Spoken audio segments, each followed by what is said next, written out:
2018 was not a good year for the Battlefield franchise. On the 19th of December, market analysis outlet Seeking Alpha reported that the poor financial performance of Battlefield 5 had crippled EA's share prices.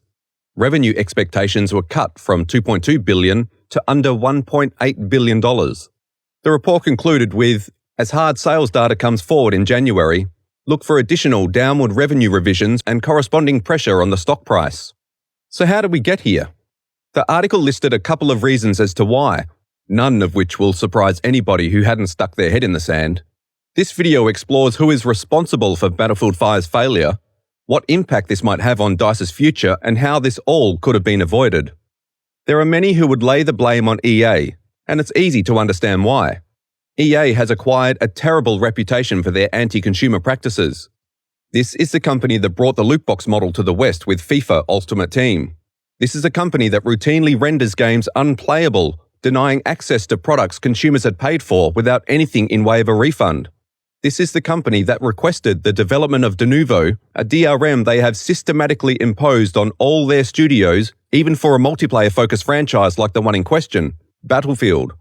While we're on that subject, how does Denuvo help Battlefield at all? Denuvo is designed to protect single-player campaigns. Denuvo makes absolutely no difference for multiplayer, as cracking online features is hard even without the anti-tamper. Furthermore, the most common technique used in cracking multiplayer, Steamworks fixes, is not applicable to EA games, as this does not work with their distribution platform, Origin. The only difference Denuvo has made for Battlefield is delaying the piracy of Battlefield 1 and Battlefield 5 single-player, which is a complete waste of time as nobody cares about it. Yet consumers still have to put up with the tangible degradation Denuvo has on loading times and performance. Why? Because EA insists all their games have to use Denuvo, no matter how useless it is. This is exactly the kind of rubbish that has made consumers so averse to EA. So are some of them right in blaming EA for Battlefield 5's missteps? Yes and no. Though EA is not the sole reason behind Battlefield 5's feminization, the publisher has undoubtedly played a huge role in encouraging their studio to inject political correctness into their games. EA's website has an entire page dedicated to flaunting their commitment to diversity and inclusion. Most of it is virtue signaling drivel, but there are a few excerpts worth a closer look. For example, I couldn't believe my eyes when I came across the Industry Recognition tab. I suppose the phrase does make sense in a way. EA is recognized by consumers to be the worst company in the industry. Of course, that's not what EA meant. They instead believe they are a leading employer for diverse talent and continue to look for ways to create the most inclusive workplace possible. As they are milestones in this initiative, they claim a couple of awards. For instance, they claim a spot on Fortune's 2018 Future 50. Here is a full list from Fortune's website. Can you find Electronic Arts anywhere? Take your time. We'll wait.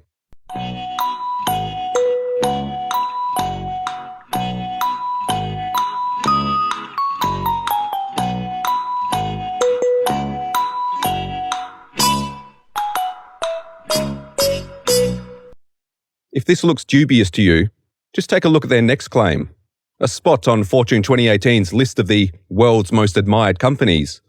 Given EA's record, I was extremely skeptical of this and decided to look it up. This is Fortune 2018's list of the world's most admired companies. Can you spot Electronic Arts anywhere?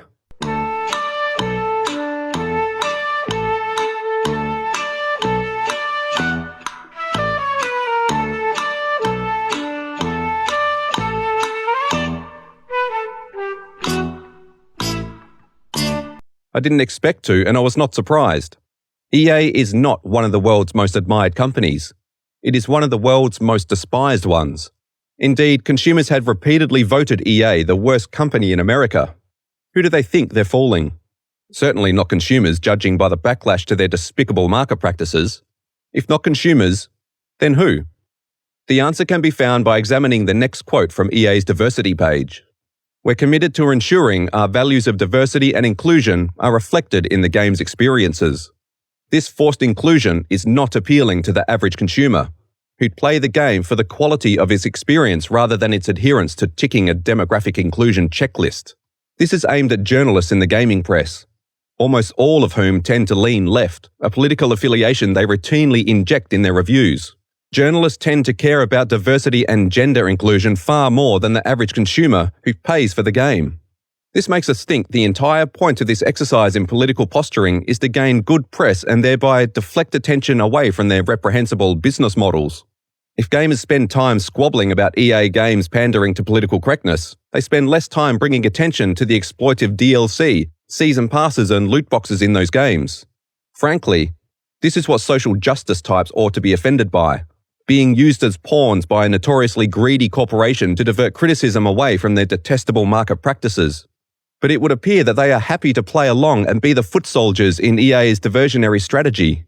When one looks at it like that, then the diversity page plays a vital role indeed. So what more does it have to say? As examples of their commitment to diversity and inclusion, the page displays an array of 9 titles, 2 of which brag about strong female protagonists in Star Wars Battlefront 2 and Mirror's Edge Catalyst, 2 that brag about full female rosters in sports titles, 3 that brag about customization in Mass Effect Andromeda, Dragon Age Inquisition and The Sims 4, and perhaps most interestingly, 1 that brags about female soldiers in Battlefield 1. However, it would appear that DICE disagrees with this, as executive producer Alexander Grondel said in 2018 that he wished women were included in Battlefield 1 as well. So which is it? Did Battlefield 1 include or exclude women? Make up your damn minds. EA thinks it counts enough to list it as an achievement in gender inclusion, so we'll assume it counts for now. With that said, we will return to Battlefield 1 later.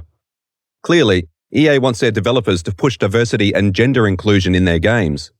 Just listen to CEO Andrew Wilson. We added national women's teams in our FIFA game. We added the WNBA in our NBA game. Our lead character in Star Wars Battlefront 2 this year is a woman. We released a game not too long ago called Mirror's Edge where the lead character was a woman. And these aren't the women, that you may have seen in video games 10 years ago. These are strong, powerful, inspiring leaders that our young women playing these games can look up to and be inspired by. Is this why Battlefield 5 put so much emphasis on female soldiers? No. And that wasn't something that we mandated as a company. It was just something that our company believed in, intrinsically in our creative process. In the words of the EA Chief Creative Officer, Patrick Soderlund, on the women in Battlefield, this is something that the development team pushed. It is highly likely he was telling the truth here, as even without EA's diversity directives, developers have a very compelling external incentive to make their games politically correct. We have covered this in more detail in our video on Metacritic, so be sure to watch that video after you finish this one. Let's get back to Soderlund's statement. Battlefield 5 is a lot about the unseen, the untold, the unplayed. More like the untrue. Sorry, you were saying? The common perception is that there are no women in World War II. There were a ton of women who both fought in World War II and partook in the war. None of whom you included in your game. More on that later. But you were saying? We felt like that in today's world. I have a 13-year-old daughter, that when the trailer came out and she saw all the flack, she asked me, "Dad, why is this happening?" She plays Fortnite and says, "I can be a girl in Fortnite. Why are people so upset about this?" She looked at me, and she couldn't understand it. And I'm like, okay, as a parent, how the hell am I going to respond to this? Is it really that hard to say, Battlefield is not Fortnite? Fortnite is a battle royale game that makes no pretense of being realistic. In fact, its art style makes that decidedly clear. Battlefield used to be a series that strived for a realistic feel, particularly with its aesthetics and sound design. Does this really need to be explained to a game developer? Worse yet, this is no ordinary developer. This guy used to be the CEO of DICE. To top it all off, he wasn't even the first to use this excuse. 2 weeks earlier, the design director said this on the Battlefield subreddit. "I knew this was going to be a fight when I pushed for female soldiers in Battlefield. I have a daughter, and I don't want to ever have to answer her question of, 'Why can't I make a character that looks like me?' with, 'Because you're a girl.' How about, 'Because people who look like you didn't fight on the front lines?' Well, maybe on the Eastern Front, and in the partisan resistance. But we couldn't be bothered to include those. What is it with these people and their inability to explain their poor decisions to their daughters? As a father of a 5-year-old daughter, that's important to me. And as a father of a 2-year-old son, I want him to grow up understanding that this is not a women's issue. This is an everybody issue. And as a boy, I want him to grow up in support of the things in service so that his sister can live in a world where she can be anything she wants. As if that wasn't enough, the design director went on to say, "I fundamentally feel to my core this is the right way and I will find myself on the right side of history by misrepresenting history." How does that work? Grandstanding aside, this guy did confirm Sutherland wasn't lying when he said 2 weeks later that it was the developers who pushed for female inclusion. Speaking of Sutherland, what more did he have to say? These are people who are uneducated. They don't understand that this is a plausible scenario. This is where Sutherland fucked up. He squandered the one chance he had to resolve the fiasco. He could have extinguished much of the controversy if he positioned the game as alternate history, like the Wolfenstein series. But no, he had to say the ridiculous trailer they had put out was a plausible scenario, and anybody who disagreed was uneducated. The trailer in question featured a crippled woman with a prosthetic arm fighting with a cricket bat wrapped in barbed wire. Anybody who thinks that is plausible in World War II is the uneducated one. Getting back to Sutherland's statement, he went on to say, "And today, gaming is gender diverse, like it hasn't been before. There are a lot of female people who want to play, and male players who want them to play as a badass."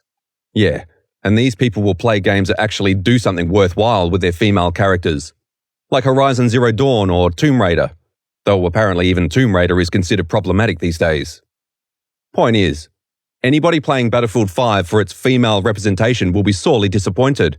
The women in Battlefield 5's campaign are forgettable figures with no character development to speak of. They feel less like legitimate characters and more like the indelible manifestation of the developers' political pandering. So if female inclusion was a non-negotiable requirement, why didn't DICE do so with tact? There are so many ways they could have made a gender-inclusive Battlefield without making it feel solely designed to bash political correctness over the heads of their consumers with all the subtlety of a sledgehammer. The first course of action would have been to select a setting where female soldiers made the most sense.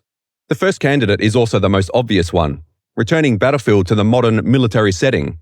There are a couple of armies that do recruit women, like the Kurdish Women's Protection Units, while others go even as far as to conscript them like the Israeli Defense Force, though only a small fraction of these serve in combat positions.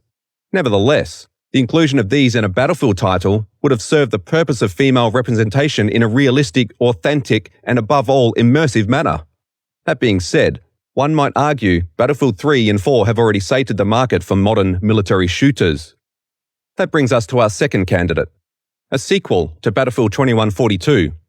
There were rumours that DICE was working on something like this after Easter eggs hinting at 2143 were found in Battlefield 3.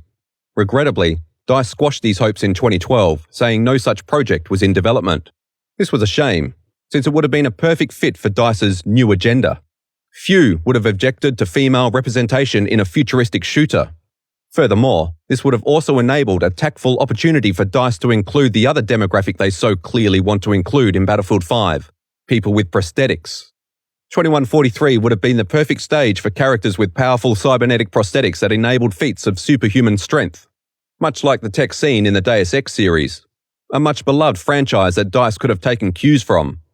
The women who seem so ridiculous and out of place in Battlefield 5's launch trailer might have worked well in 2143's futuristic setting if the obnoxious writing was dialed down a tad. DICE had two settings that would have let them portray female soldiers as predominantly as they desired without breaking immersion, and yet they decided to go with World War II. Even here, they could have accomplished their stated goal without alienating much of their consumer base. Heck, they did it with their last title.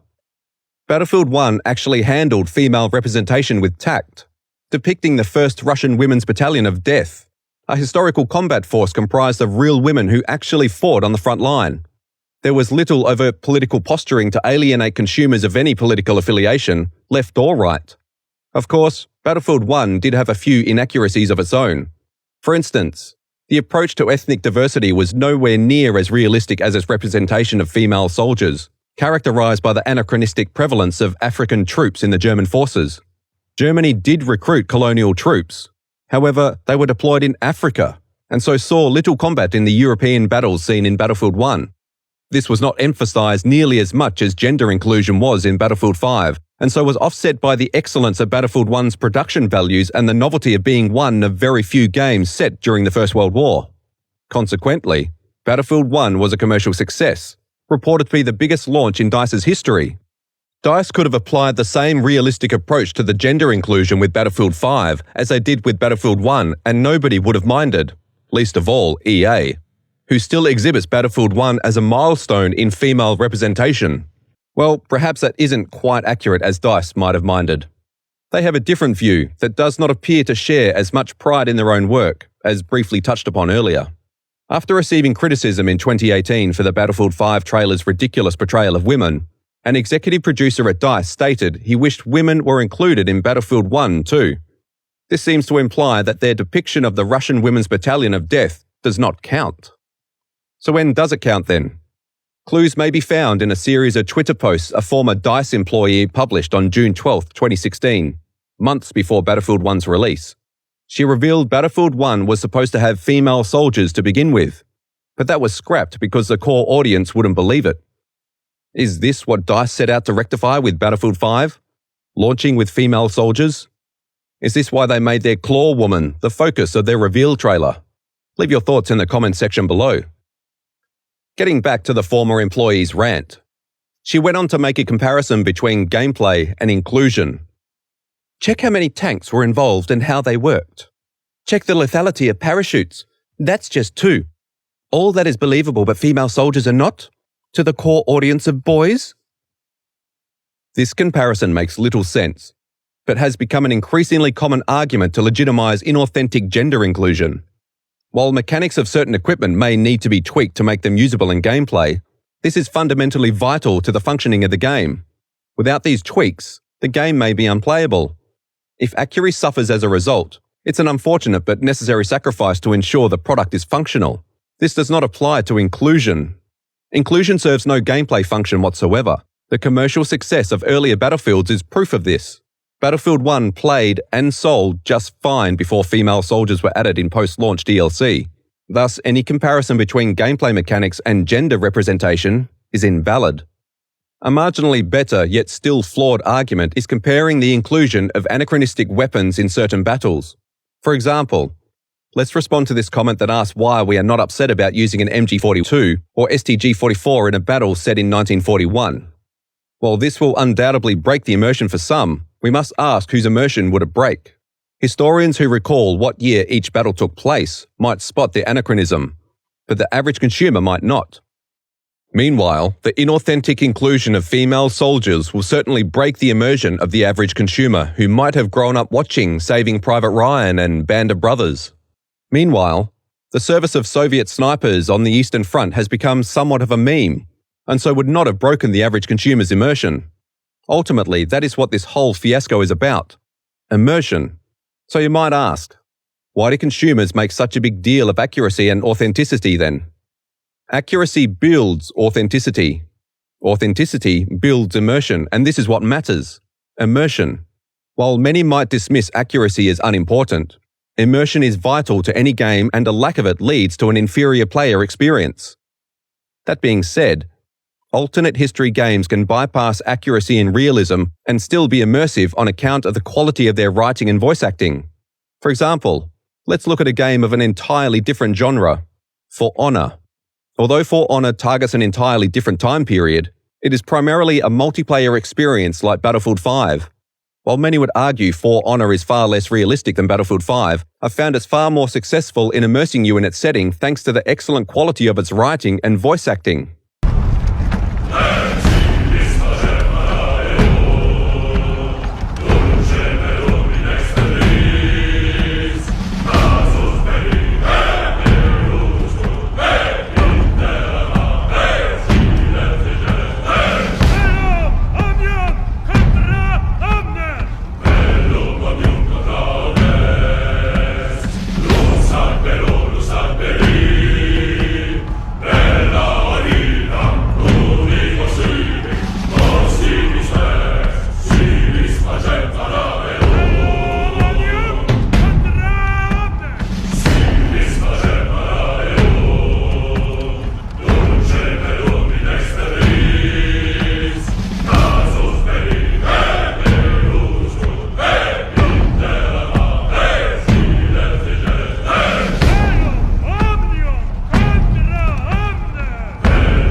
For Honor's characters are similarly well written and voiced, and consequently exude a ton of personality even in brief multiplayer matches. Incontinent! Incredibili! Invirus! Etiam! Odatse fortuna duva! Odatse fortuna duva! Mas meaduva! Mars meaduvat! Orbe caresimos! Turbe carissimus! Demissimante! Demissimante! This extends to female characters, some of whom actually sound better than their male counterparts. 死ねいこれでしまいだこれでしまいだ尋常に勝負まだまだ尋常に勝負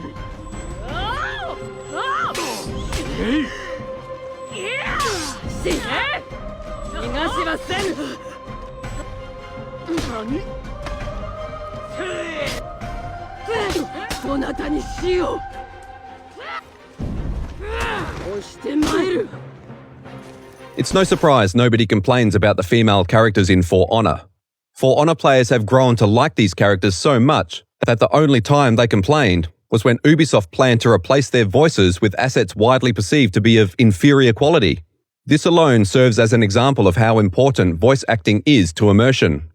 Of course, it doesn't hurt that many of these female characters are based on historical and mythological figures. Contrast this with the British and German female troops in Battlefield 5 and it's striking how far DICE missed the mark. The women in Battlefield 5 sound like cartoonish caricatures due to their awful writing. And their chirpy tone is jarring and feels out of place in what is supposed to be a World War II game. Good job, soldier! See you! Enemy right there! Smash that thing and you ain't... Furthermore, the banter system is obnoxious and is made worse by how inescapable it is. You'll hear soldiers chatting to one another when reviving and resupplying.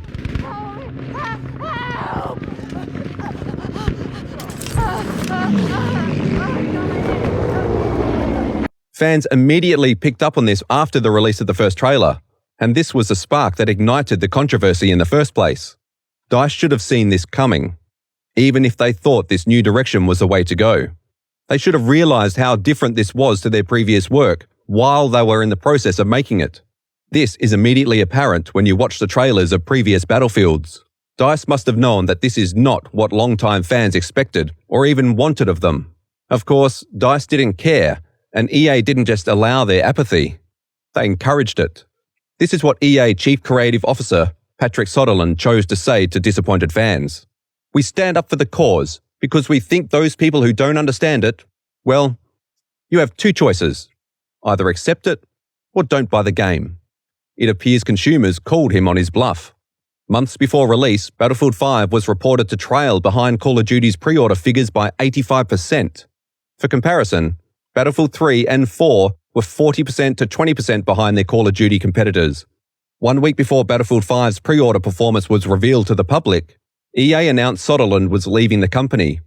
In response to speculation that this was because of his involvement with Battlefield 5, VentureBeat had this to say. Soderlund's exit had nothing to do with Battlefield 5. He had at least 1 foot out of the door for months after spending decades with DICE and then EA. It's funny how all these top-level game executives seem to leave right when a controversy is happening, but never due to the controversy. Indeed, EA had actually enticed him to stay with bonuses worth millions of dollars, as reported in their filings. In fiscal 2018, the Compensation Committee granted a special Supplemental Equity Award to Mr. Soderlund. This Supplemental Equity Award is comprised of 50% PRSUs and 50% RSUs with a grant date award value of $20 million. The Compensation Committee granted Mr. Soderlund the Supplemental Equity Award in recognition of Mr. Soderlund's key role in leading our worldwide studios, following the completion of a record fiscal 2017, and in particular, the highly acclaimed success of the Battlefield 1 game. The Special Equity Award also was intended to support the longer-term retention of Mr. Soderlund. Soderlund was given so much money in 2018 that he even made more than EA CEO Andrew Wilson, $12,657,073 more to be precise. And yet that wasn't enough to make him behave, let alone stay. One wonders what came first. Did he tell people not to buy the game because he was planning to leave and so decided to have some fun stirring the pot before his planned departure? Or was he finally let go after EA suffered the consequences of that tactless comment in decreased revenue? Tell us what you think in the comments section below. There are still a few who would absolve DICE of any blame in this fiasco. Look at this comment by a YouTube channel, for example. DICE did not deserve this. They are too talented, and when given the time and money, produced too many amazing games for crap like this. Are they amazing, though?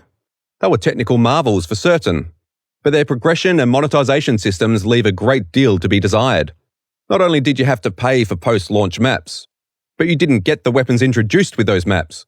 You have to grind stupid arbitrary assignments that have you do random insane shit like kill 5 enemies while swimming. Worse yet, many weapon attachments could not be obtained even through assignments, as they were instead reserved exclusively to battle packs, Battlefield's loot boxes. Well, at least you could pay for a shortcut kit to skip the grind, right? Take a look at Battlefield 1's Ultimate Shortcut Kit. Only base game progression items included. This shortcut kit does not contain items offered in future downloadable content, items added in expansion packs, content that must be unlocked through battle packs or promotional offer items. This is not a free-to-play game, mind you. All of this is additional monetization for a game that costs $60 at release. I wouldn't use the word amazing for any full-priced game that locks so much content behind microtransactions. To be fair, Battlefield 5 did away with much of this, a move EA made sure to tout as a selling point. Honestly, you don't deserve praise for dropping a scheme you should never have imposed in the first place. Furthermore, Battlefield 5's progression still leaves a great deal to be desired. For instance, it requires you to both grind and reach a certain level and spend a significant sum of company coin, the in-game currency, to unlock weapon and vehicle specializations. There is much more to be said on this subject, hence it will be explored in more detail in a future video. So please like, subscribe and press the bell button so you don't miss out. Coming back to the YouTuber's comment, DICE does not deserve this? On the contrary, this whole debacle is all DICE's doing. They brought this on themselves. If there's anybody who doesn't deserve this, it's the consumers who've been buying their products for years now. How did DICE repay their patronage? By insulting and alienating them with insinuations of intolerance. Just look how an animator at DICE responded to a fan asking for a client-side checkbox to disable the inaccurate models. Should we put it over or under the make everyone white checkbox? It is obvious what he's accusing the fan of. The fan, to his credit, wasn't fazed by the developer's malice and tried to again provide constructive feedback. Feedback that unfortunately fell on deaf ears. It's a damn shame too, since this player represented a section of the consumer base that would have forgiven DICE's arrogance and would have been happy to buy the game had they had an option to opt out of DICE's political agenda. DICE would have done well to heed this advice, as a client-side switch to disable cosmetic customization would have retained the fans who were unhappy with inauthentic inclusion as well as allowed them to keep their gender diversity in the game for those who wanted it. DICE had plenty of time to change course after Battlefield 5's pre-order sales were reported to be weak. Of course, they changed nothing, and consequently saw no improvement in their commercial performance leading up to the game's release. By all accounts, Battlefield 5 is a failure. In the 5 days following its launch, it sold fewer than half the physical copies Battlefield 1 did in its first 3 days. Worse yet, Battlefield 5 sold fewer physical copies than Battlefield Hardline, which is a Battlefield 4 mod they try to pass off as a full game. The situation looked even worse in the UK, where Battlefield 5 suffered a 63% decrease in retail copies sold compared to its predecessor. By the end of the week, it was on sale at half price. This is not the mark of a successful launch. To state the obvious, there would have been no need to cut the price if it had sold well. It appears the politically correct do not make an adequate replacement for alienated fans.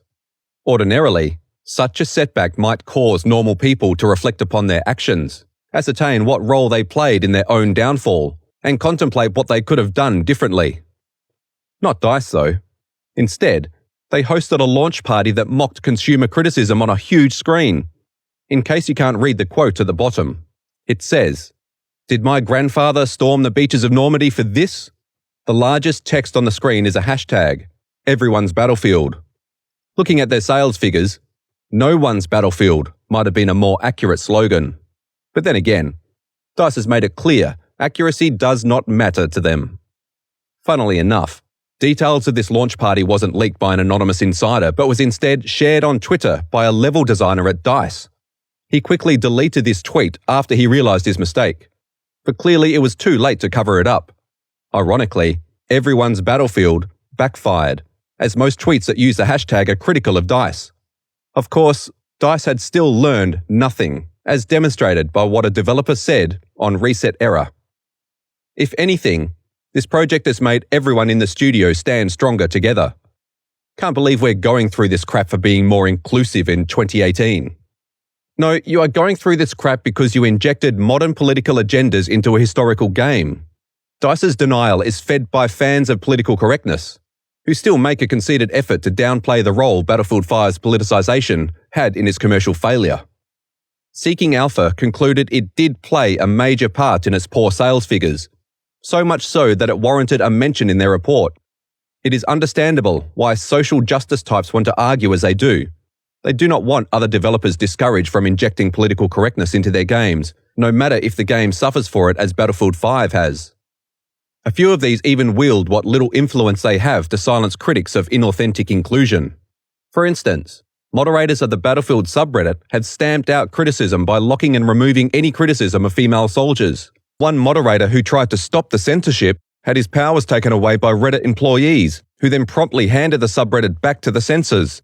It's this kind of suppression of criticism that has enabled DICE to cocoon themselves away in their bubble of delusion, where they are the faultless ones, besieged by intolerant bigots for their totally innocuous design choices. Make no mistake, DICE is no innocent victim. They are the cause. Will they suffer any consequence for it?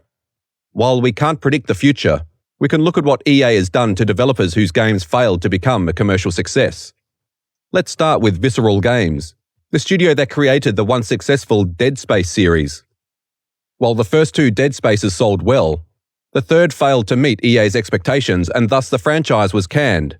Visceral were then put to work on Hardline, a game that didn't quite fit the theme of the Battlefield franchise and so wasn't very popular.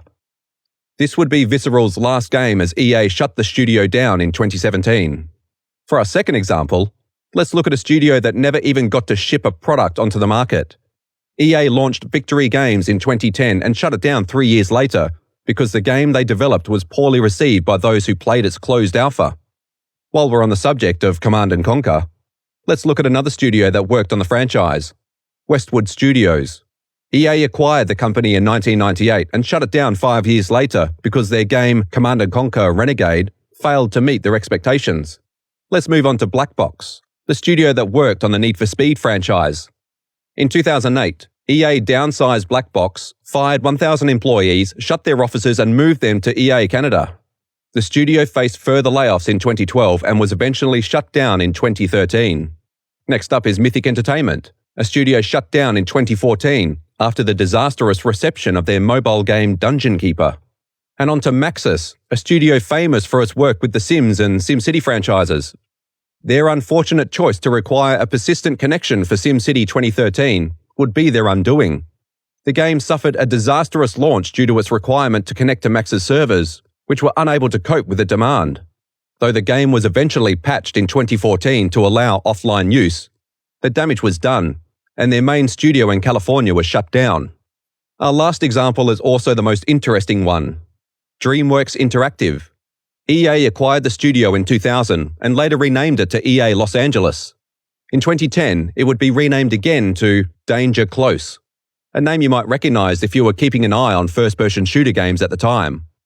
While their 2010 reboot of Medal of Honor fared well enough, its 2012 sequel suffered a dismal reception and sold far fewer copies than expected. However, they were relatively lucky as EA didn't shut the studio down outright, instead rebranding it again to DICE Los Angeles, a name most Battlefield fans will instantly recognize.